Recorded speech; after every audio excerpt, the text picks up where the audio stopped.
सभी सरकारों ने मुसलमानों को लॉलीपॉप दिया, सिर्फ वोट लिया और गाय का गोश्त खाने का आजादी दे दी। हमारा मुसलमानों से ये अपील है कि तमाम मुसलमानों से ये अपील है कि आप गाय की कुर्बानी न करें, बल्कि कुर्बानी नहीं बल्कि हमेशा के लिए गाय का गोश्त खाएं ही नहीं। गाय अगर मुसलमान नहीं खाएगा तो सबसे ज्यादा नुकसान हमारे हिंदू भाई का होगा, मुसलमान का नहीं होगा। बिस्मिल्लाहिर्रहमानिर्रहीम।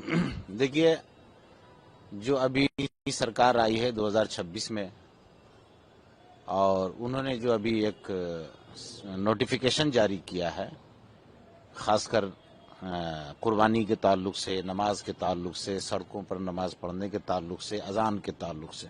पहला आपका सवाल यह है कि कुर्बानी के ताल्लुक से, तो ये कानून 1950 में बना था। ये नई सरकार आकर के ये कानून नहीं बनाई है। हाँ, ये सरकार आकर के इसको लागू कर रही है।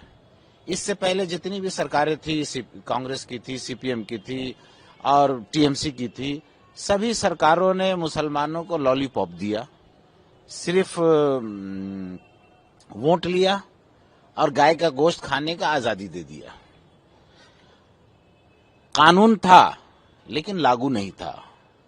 अब ये बीजेपी की सरकार आई है, इसने उस कानून को लागू करना शुरू कर दिया है, जिसमें इसका जो पहला शर्त है कि कोई भी बड़ा जानवर जिसकी उम्र 14 साल से कम है उसकी कुर्बानी नहीं की जा सकती है या उसको ज़बह नहीं किया जा सकता है।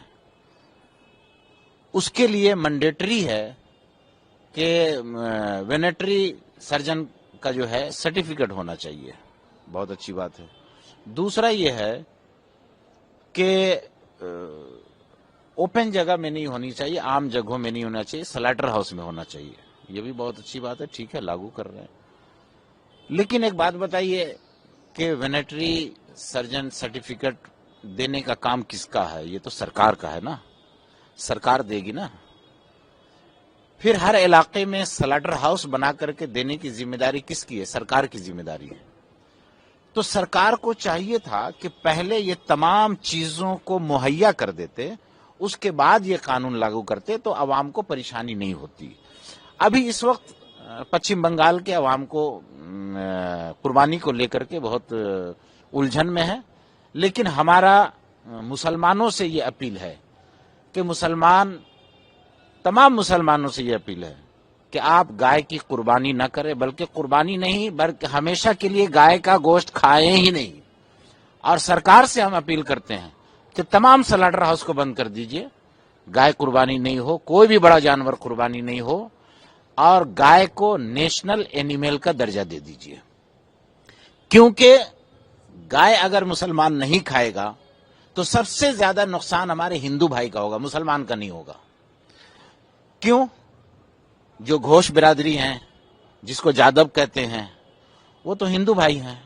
वो गाय पालते हैं और उस वक्त तक गाय को पालते हैं जब तक वो दूध देने वाली होती है। जब 5 साल 6 साल के बाद वो दूध देना बंद कर देती है तो उसको वो बेचते हैं बकरीद के मौके पर, खास करके स्पेशली जो 25,000 की गाय होती है उसको 1 लाख में बेचते हैं। तो उनका जो पैसा बर्बाद होता, उनकी जो पूंजी खत्म हो जाती, कोई खरीदने वाला नहीं होता, मर जाता। और अगर घर में रखते तो 400-500 रुपया उसको रोजाना खाना खिलाने में लगता, तो उनका घर से पैसा जाता। अब वो पैसा रिटर्न भी नहीं आएगा अगर वो गाय मर गई तो वो 25,000 की गाय को मुसलमानों के हाथ बकरीद के मौके पर 1 लाख में बेचते हैं और एक गाय को बेच करके 4 गाय खरीदते हैं। तो ये हमारे हिंदू भाई का कारोबार, बिजनेस, दूध का काम और फाइनेंशियल कंडीशन मजबूत होता है। तो सबसे ज्यादा तो हमारे हिंदू भाई का नुकसान है। मुसलमान उसको ले करके मुजरिम बने, काटने का जुर्म लगे, 6 महीना का उस पर जेल हो, नॉन अवेलेबल सेक्शन लगे। हम मुसलमानों से अपील करते हैं कि आप बिल्कुल गाय मत लीजिए, न गाय की कुर्बानी कीजिए।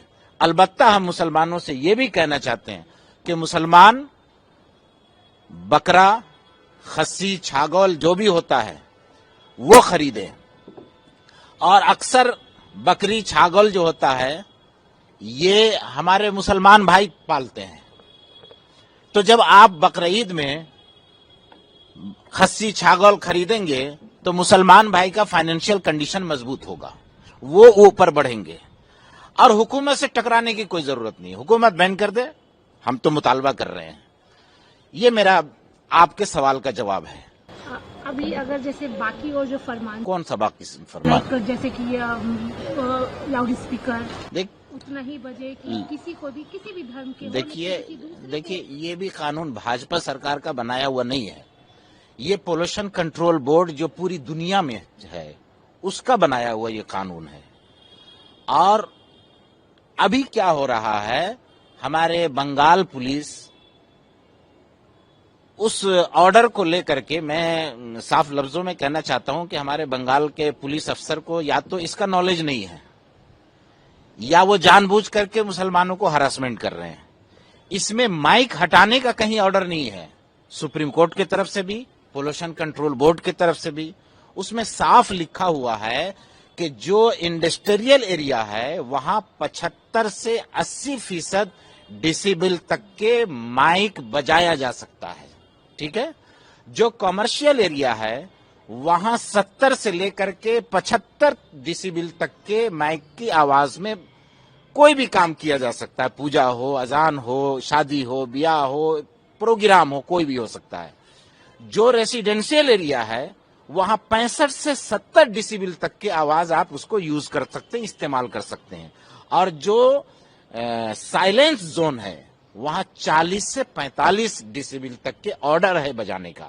لیکن ہمارے پچھم بنگال کی پولیس یا تو انجانے میں یا پھر جان بوجھ کر کے جگہ جگہ مسجدوں کے امام کو, ذمہ داروں کو جا کر کے دھمکاتے ہیں, چمکاتے ہیں کہ آپ مسجد سے مائک اتار دیجئے. یہ وہ غلط کر رہے ہیں. ہم ان سے گزارش کرتے ہیں کہ آپ پہلے دستور کو پڑھ لیجئے, پولوشن کنٹرول بورڈ کے سسٹم کو پڑھ لیجئے, سپریم کورٹ کے آرڈر کو پڑھ لیجئے, اس کے بعد کوئی بات کیجئے. اور قانون کے دائرے میں آپ بھی رہیے, ہم لوگوں کو بھی قانون کے دائرے میں رہنے دیجیے. ہم انلیگل نہیں کرنا چاہتے ہیں اور نہ ہم مسلمانوں سے یہ اپیل کرتے ہیں کہ کوئی بھی انلیگل کام نہیں کرے. بالکل لیگل طریقے سے رہنا چاہیے. ابھی آپ نے کہا کہ جتنی بھی سرکاریں کیا کچھ نہیں, اس کا کیا تاثر ہے؟ دیکھیے یہ بہت اہم کام تھا سلاٹنگ والا, تو اس کا تو قانون میں سنشودھن کرنا چاہیے تھا نا. یہ بہت پہلے بنا ہے. اس ٹائم میں تو کوئی اتنی پارٹی بھی نہیں تھی. تو اس بیچ میں ہمارے بزرگوں کی بھی کچھ کمی رہی ہو اس میں. ان کو بھی چاہیے تھا کہ سرکار کے پاس یہ مطالبہ رکھتے ہیں کہ اس میں کچھ سنشودھن کرنا چاہیے, کچھ سہولت دینی چاہیے. آپ ایک مولانا ہیں, آپ کی سرکار اور یہ شوبھیندو ادھیکاری کی سرکار, کیا ڈفرینس لگ رہا ہے, کیسے دیکھ رہے ہیں اس نئی سرکار کو؟ دیکھیے ہم کسی سرکار کو کوئی ڈفرینس نظر سے نہیں دیکھتے ہیں. جو بھی سرکار جنتا کے لیے اچھا کام کرتی ہے ہم اس کو سیلوٹ کرتے ہیں. جو جنتا کو تکلیف پہنچاتی ہے ہم اس کے تکلیف کے بارے میں ان کو آگاہ کرتے ہیں کہ یہ کام مت کیجیے.